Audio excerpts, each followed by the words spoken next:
Hey everybody, this is the Slightest Review, and I'm here today to talk to you about Sailor Moon Season 1, Episode 42, Sailor Venus Past.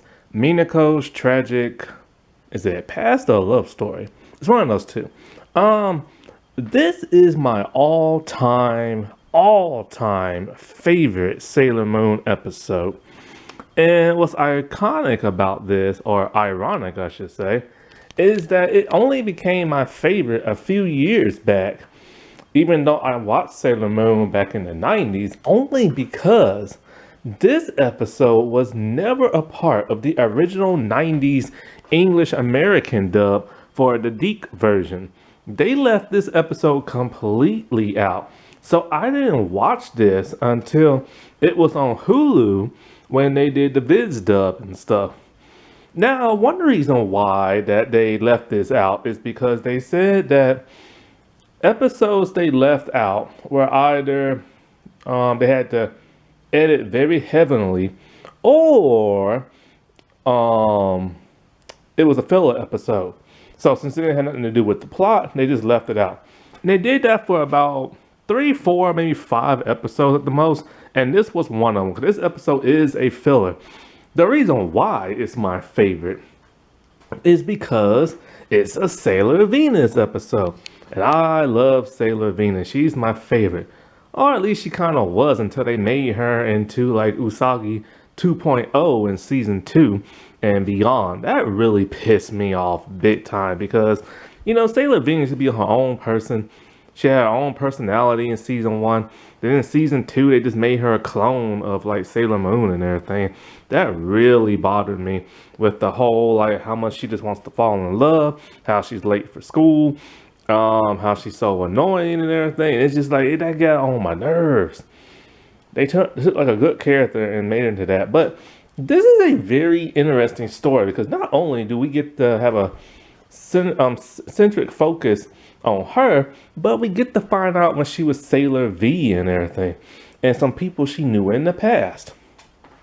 So the episode starts off with Sailor Mars, Jupiter, and Mercury. They're at the little computer place, and they're talking about like I think they're looking for something. I think they're looking for the entrance to like the Dark Kingdom or whatever it's called. It's been a good while since I watched this, and so like they can't find it. And then in comes Usagi and Luna. And they said they went to all these dumpling places and can't find them. Why did they go to a dumpling place? Well, because little Miss Usagi wanted to eat. And eat she did, and she's still hungry. And being typical Usagi, she's complaining and whining and talking about how she's hungry and everything. And how she's up late and just want to sleep. Then in comes Venus and Artemis and stuff. So instead of calling it the Dark Kingdom, I can't really remember the name of it, I'm going to call it the American Deke version, the Negaverse people. So with them, Beryl is talking to Queen Vitalia, and Kunzite is there, and Mamoru, he is incapacitated, having his energy drained and all that sort of stuff. Vitalia said how him and her are compatible, and he should be like, you know, her some kind of companion type thing. And so Kunzai tells Beryl that he knows a woman that knows Sailor Venus's identity, or at least Sailor V or something like that. So there's a woman from London named Katarina. She's gonna be in Japan. And so this is his perfect opportunity to find out who Sailor Venus is and stuff. So Usagi's like sleep at night, and then she wakes up and she's irritable, and Luna says something about maybe she get something to eat. So she starts eating, I don't know what she's eating. I forgot. I think she's eating a dumpling or something like that. And then in comes Artemis through the window and hits Usagi dead in the face. It's so hilarious. And what follows is even more funny. Usagi's making a weird noise while squirming on the floor as Artemis is talking about Minako. It turns out Usagi is choking on the food and she's begging for water, but nobody's paying attention to her. And so Artemis is all like, Minako has left and he has no idea where she went, and this isn't like her and stuff. And so at some point, Usagi, she finally comes to, and she's all like, I finally got it down. And Luna sasses her and everything. I swear, the humor back in those days in Sailor Moon was hilarious, man. Like, that's what made the show so great at times. So Minako knows that Katarina is in town and she's talking to her. And Katarina is all like, she can't believe, like, she's Sailor V and all this other stuff, and how, like,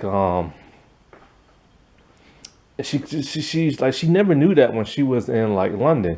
And so, like, when Sailor V left, because the thing is like this, Minako is really sad for some reason. We don't know exactly why. And then when she leaves, Kunzite comes in and turns Katarina into a monster, a butterfly monster. And then she chases after Minako. And so Minako transforms. And so she's fighting the monster, but she's no match for her. Special attack just isn't enough for her and stuff. And so, like, in comes Usagi, and Luna suggests that, since there's like a little boat, we should, like, sail away on out of here and stuff. So Usagi transforms herself into a sailor using that transformation pin. And so the two cats, they attack the butterfly monster by biting the crap out of them. She catches Venus, and then they, like, just scurry away on the boat. And there we find out what is going on with Minako and everything. We find out about her tragic past. She tells them about 6 months ago, she made her way into London, and where she befriended a man named Alan, or I don't know, probably like a teenager, something like that. I don't know how old he is. Anyway, he's a dude. And so she befriended him and everything. And she had a huge crush on him. And so, like, she made friends with this cop named Katarina when she was Sailor V, and she stopped, like, this monster. The monster was in human form. He turned into a monster form, and then she defeated him and saved the little girl. So she became friends with this woman, and she introduced the woman to Alan. Well, as they all hung out because they were really good friends. See, the thing about Minako and Katarina is that they're like sisters. They take care of one another. They Katarina acts like her big sister, and Minako acts like her little sister. They just like lovey-dovey friend sisters, you know what I'm saying? And so it broke Minako's heart when she found out that Alan had feelings for Katarina and not her, and he started seeing Katarina, but she had no idea at that time. She found out when she was caught in the explosion in the building. Katarina assumed that, like, she died and everything. And so she tells Alan, like, she's gone. She died in the explosion, all that. So Minako decided it'll probably just be best if she just goes away and have them pretend like she's dead, since she can't have the man that she's in love with. And, hearing this story, this has happened to so many people so many times. I know it's happened to me, like, so many different ways. Like, I became friends with, like, this one person, and then, like, I was friends with this other person, and next thing you know, they started dating and everything. And it's like, or it's like I'll become friends with somebody, and then they became friends with I introduced them to my other friend, and then they steal my friend away from me. It's like, dude, that ain't fair. I introduced y'all and stuff. And they become, like, better friends than I did. And it's like everybody goes through that. That's why this episode is so relatable, because just about everybody in the entire world has experienced this. And that's what I like about this episode and Sailor Moon, the writing, is that even though this is a filler, it decided to take, like, real life events and bring it into the narrative of a cartoon. And so that little kids can witness this and be prepared when they get older and stuff, So they find a much bigger boat, like a yacht and everything, and they make their way there to put up one final fight for the monster. Well, the monster gets on the boat and it's looking for them. And so, like, Sailor Moon, she transforms, and she is upset because of this tragic love story she just heard about. You know how Sailor Moon is. She just wants people to be happy. She just wants people to find their one true love. So she tells the monster, literally, I am not in the mood right now. And you picked the wrong person to fight with. Because, Sailor Moon does not like this monster because see, Katarina is the monster and she just wants to like hurt her and everything. So her tiara trick did not work on the monster.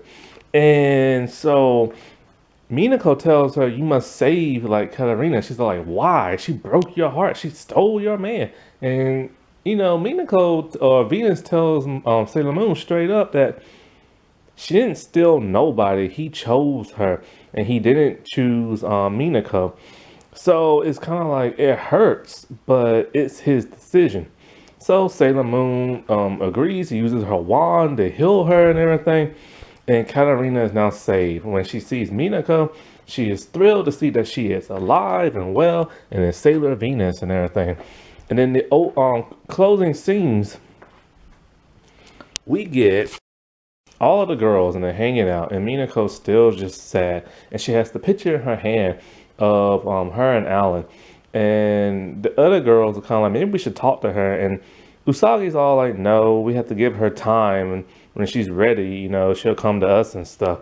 And so at that moment, Minako is finally able to let go of Alan as the wind picks up the picture and floats it away and everything. And that symbolic gesture is her finally letting go of him and just letting caution like fly into the wind and everything. And it was so beautiful. In the scene of her hair flowing in the wind and her talking about how it was his choice, it was just such a scene, you know what I'm saying?